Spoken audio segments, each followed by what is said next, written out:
मेरे पिताजी कई वर्षों तक अकेले और स्वतंत्र रूप से रहते थे। जब उन्हें डिमेंशिया हो गया तो मैं हर बात में उनकी मदद करना चाहती थी।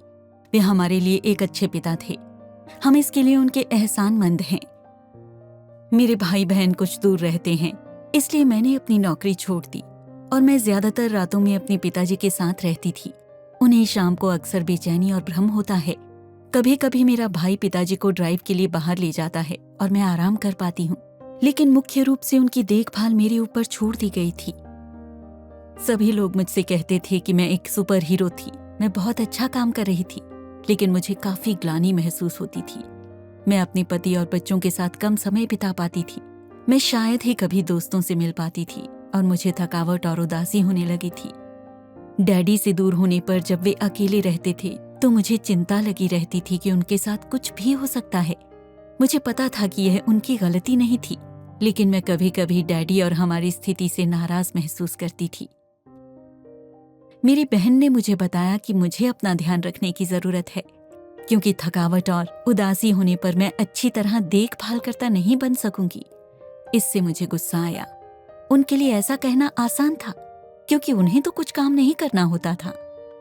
एक बार डैडी के लिए डॉक्टर के पास जाने पर डॉक्टर ने मुझसे पूछा कि मेरे साथ कैसा चल रहा है। यह बात मुझसे किसी ने नहीं पूछी थी। डॉक्टर ने कहा कि मुझे डैडी की देखभाल करने से परे अपने लिए कुछ समय चाहिए। यह आसान नहीं था, लेकिन हमें कुछ बदलाव करने की जरूरत थी। हमने डैडी के लिए एक साप्ताहिक गतिविधि समूह में शामिल होने की व्यवस्था की। शुरुआत में यह उनके लिए अपरिचित था और उन्होंने समूह में रहने से मना कर दिया। उन्हें अकेला छोड़ने पर मुझे ग्लानि महसूस होती थी, इसलिए मैं उनके साथ ही रहती थी। इसमें कुछ समय तो लगा, लेकिन अंत में वे खुद से जा सकने में समर्थ हो गए। मैंने अपने भाई बहनों से पूछा कि वे और क्या मदद कर सकते हैं।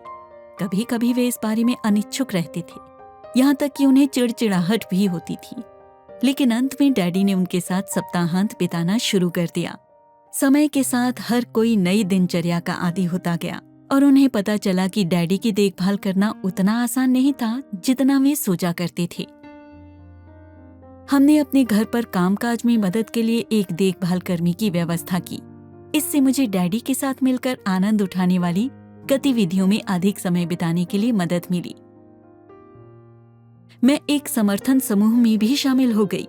अन्य देखभालकर्ताओं के साथ अपने प्रियजनों के बारे में कहानियां साझा करना अच्छा लगता था।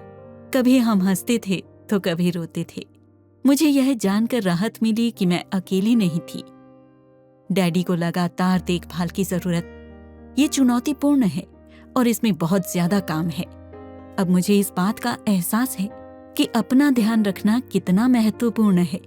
जब मैं खुश रहती हूँ तो उन्हें भी ज्यादा खुशी होती है और हमारा रिश्ता बेहतर हो गया है।